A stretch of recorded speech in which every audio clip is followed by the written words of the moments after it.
Rally Kart, j'avais écrit il y a quelques années là-dessus, il y a 5 ans, je me rappelle bien, par telle entreprise.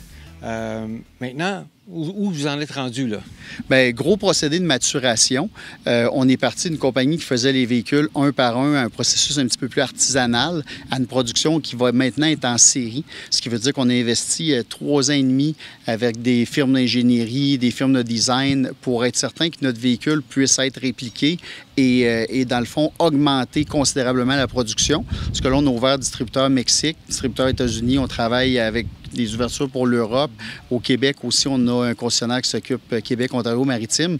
Ce qui veut dire que quand les grosses commandes arrivent, on ne peut pas plier du tuyau puis y aller un après l'autre. Fait qu'il fallait changer complètement le véhicule. Donc, châssis nouveau de A à Z, carrosserie nouvelle, tous les éléments de suspension. On l'a appelé le Revo One parce que c'est une révolution.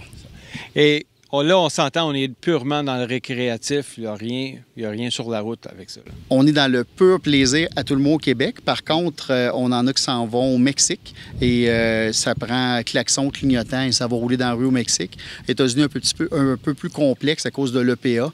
Donc, ça prend des dérogations. Le processus est beaucoup plus lourd. Donc, on va se contenter de vendre des machines pour la piste aux États-Unis et on va faire la même chose au Canada.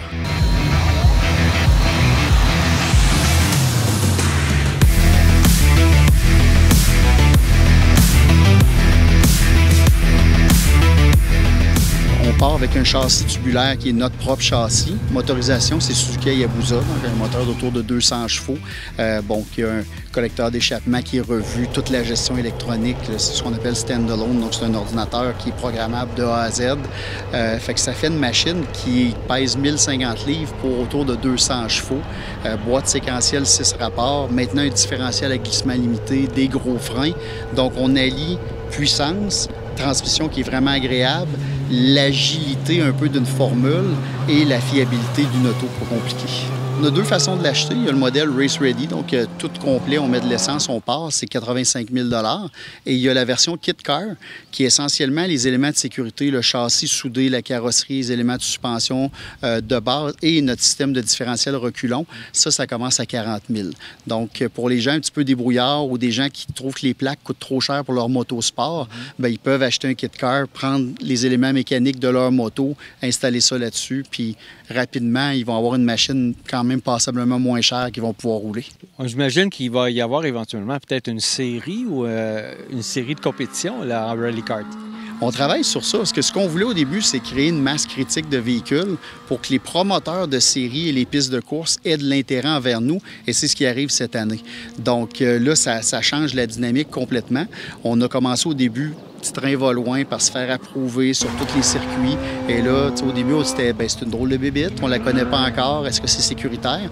Et là, à force de rouler au travers des Porsche, des BMW et d'autres machines comme ça, les gens finissent par se rendre compte qu'on est sécuritaire, on est rapide, puis qu'on n'est pas dérangeant sur la piste, on a une bonne visibilité.